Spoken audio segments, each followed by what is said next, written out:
Muy buenas tardes a todos, ¿qué tal? ¿Cómo están? La fascinación que sienten hoy en día los jóvenes por el mundo medieval a través de videojuegos o mangas es suscitada sin duda por fantasmas y temores nacidos de nuestro mundo lleno de incertidumbre.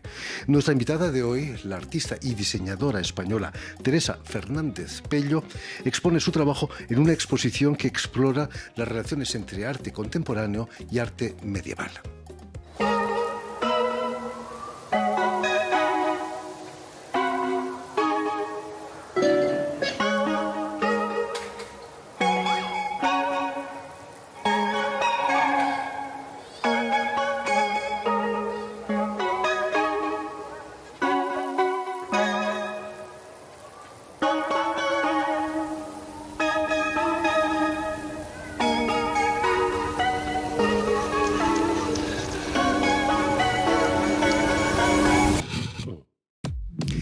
Muy buenas tardes, Teresa. Teresa Fernández Pello. Buenas tardes. Bienvenida a Radio Francia Internacional. Gracias. Estábamos viendo un vídeo tuyo que se llama Eindhoven. ¿Qué querías decirnos con este vídeo? Hay muchos datos, ¿no? Sí, el vídeo es un ejemplo de otro tipo de trabajos que hago en los que utilizo datos digitales encontrados en Internet. En este caso, sobre la ciudad de Eindhoven, datos demográficos, sobre el tiempo, sobre el mapa de la ciudad, y los transformo, los deformo, los transformo digitalmente para crear estas imágenes que son más artísticas o un poco como de ensueño. La idea o lo que a mí me interesa decir de forma metafórica es que el ejercicio de interpretar datos es un ejercicio artístico. No es por casualidad que le has llamado Eindhoven. En estos momentos vives en Países Bajos, en Eindhoven, ¿no? Vivo en Eindhoven, efectivamente. ¿Qué te ha llevado ahí tan lejos de España, tan lejos de Madrid? Fui a hacer un máster por estudios. La Design Academy de Eindhoven es bastante famosa, una escuela reconocida, yo diría, a nivel mundial, como referente en entender el diseño como herramienta de pensamiento y pensamiento crítico. Y nada, pues obviamente acabé mis estudios y un montón de cosas surgieron y al final, de momento, me quedé establecida allí. Aunque el clima no es el mismo que en Madrid, ¿no? Imagino. Para... Pocos hemos imaginado que se puede sacar belleza de microchips de almacenamiento de memoria, de datos, sí. Estructuras que para la mayoría de nosotros esconden inquietantes y fascinantes misterios, ¿no? ¿Cómo nace la idea de trabajar con esas estructuras electrónicas? Bueno, yo investigo, en mi práctica investigo la tecnología un poco como desde la perspectiva artística, filosófica. Entonces yo no soy técnica y miro estos objetos de hoy en día, tecnologías de hoy en día como los ordenadores y las tecnologías de computación, con diferentes lentes, digamos, y en este caso a través de un microscopio. Cuando amplías un microchip, lo que es la base, la unidad básica del ordenador, lo amplías bajo el microscopio, aparecen estos dibujos que para mí se parecen mucho a patrones y símbolos antiguos que puedes encontrar en templos. En la mitología. En mitologías, claro. Sí. Y de ahí surge la fascinación que actualmente además estoy trabajando mucho con ellas, como estoy fascinada con los microchips y su diseño y sus resonancias con diseños antiguos. Imagino que tienes nociones de informática, de técnica informática. Voy aprendiendo sobre la marcha. Yo estudié diseño de producto, entonces, bueno, realmente a nivel técnico lo que sabía era trabajar con madera, con metal y estructuras básicas, pero cuando me metí en el tema de la tecnología de forma más conceptual, he ido aprendiendo un poco, pero muchas veces tengo que preguntar a ingenieros, trabajar con gente que es más experta. La pregunta del millón es, ¿esas estructuras que tú creas sirven para algo? Tienen una funcionalidad especulativa, primero, porque me permiten explorar y experimentar de verdad con tecnologías que existen y utilizarlas de forma diferente a como las utilizamos. En ese proceso, digamos que hay una forma de innovación. Yo estoy utilizando tecnologías que normalmente servirían para otros propósitos, con propósitos más artísticos, muchas veces relacionados con cuestiones espirituales, existenciales. Entonces sí, yo diría que tienen una funcionalidad, pero no es la funcionalidad entendida como el producto de mercado. sí, no es un producto para marketizarse y venderse en serie. Trabajo muy interesante, tan interesante que recibes una invitación del Palacio de la Porte Dorée aquí en París para exponer. Cuéntanos, ¿cómo nace esa exposición allí en el Palacio de la Porte Dorée? Pues es una invitación por parte de los dos comisarios principales, Jean Delbasy y Raphaël Giannessi. Ellos querían hacer un ejercicio, de hecho era bastante espiritual, querían, por lo que me contaron, un poco exorcizar el palacio, había espíritus y querían hacer un poco las paces con los espíritus del palais. Y entonces... Hay que decir, contemos que en ese palacio está lleno de símbolos sí.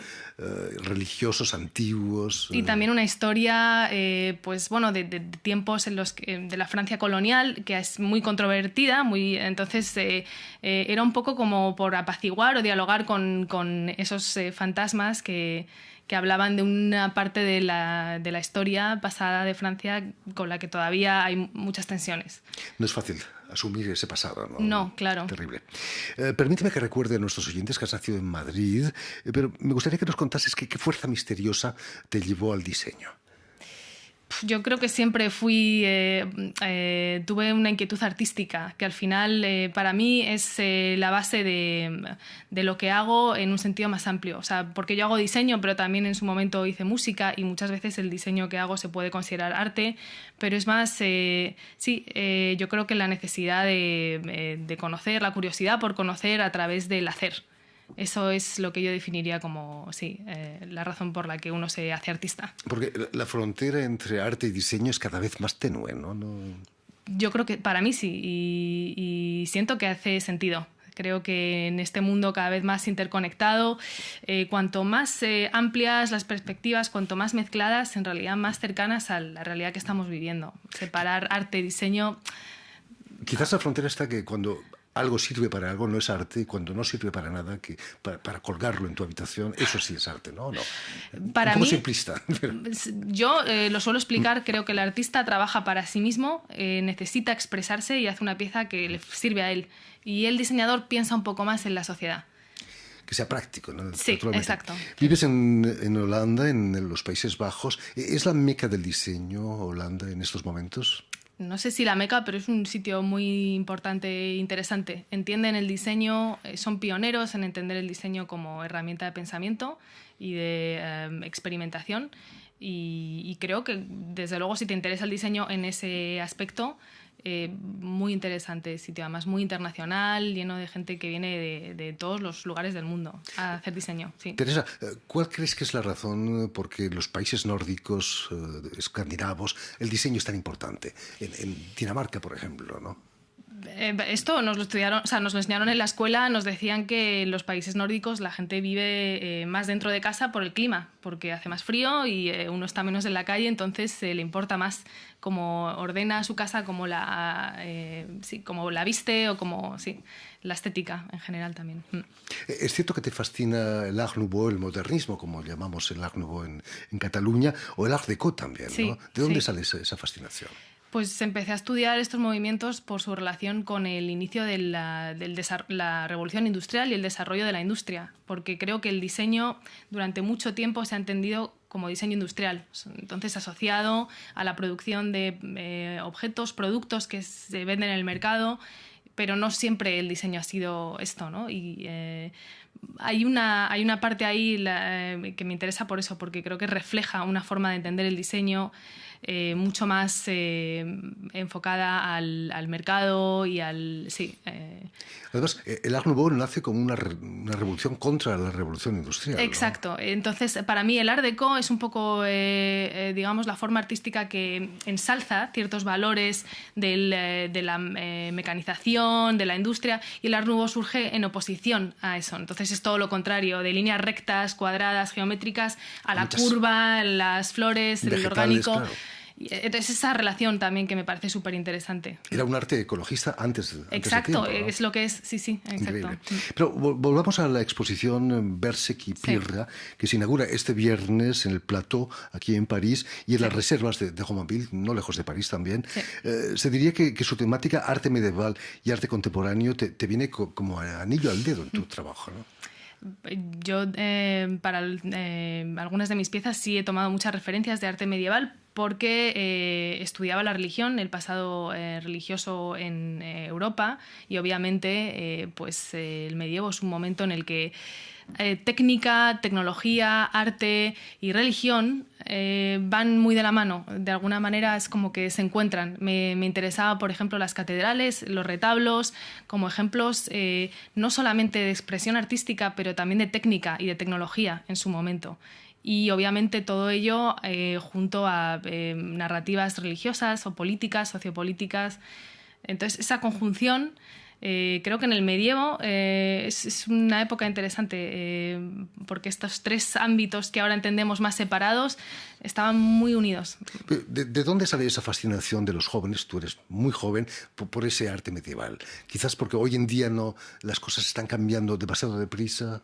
Pues puede ser eso. Recientemente, como recuerdo obtener esta conversación con amigos diseñadores que decían, es que ahora todo es minimalista, ¿sabes?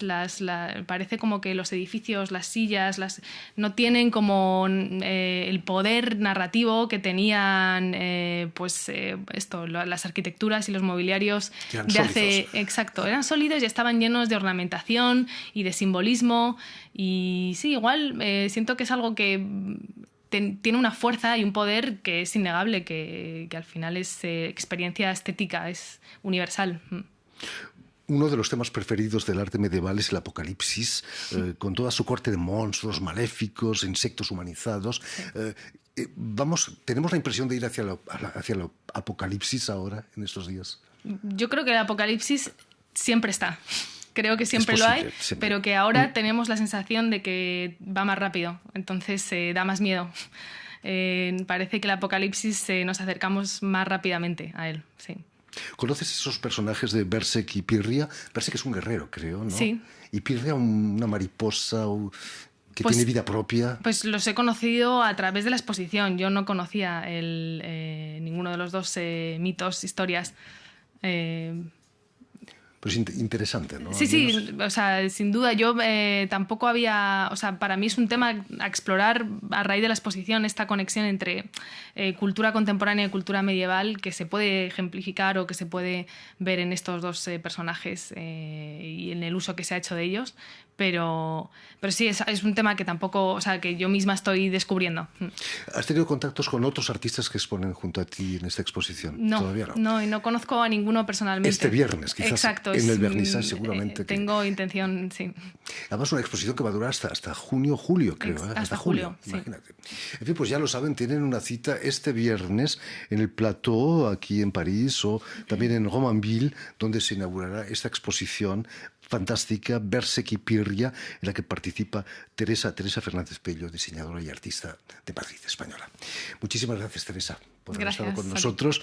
Permíteme también que dé las gracias a Julián Leng y a Stéphane Defosé, quienes han ocupado hoy de la realización del programa, y también saludar a nuestros telespectadores, porque también los tenemos, que nos siguen en todo el continente americano, desde Chicago hasta la Patagonia, gracias a una cadena de televisión que se llama Unión Continental Latinoamérica y una red también que se llama TAL, que reúne televisoras públicas y universitarias de todas las Américas.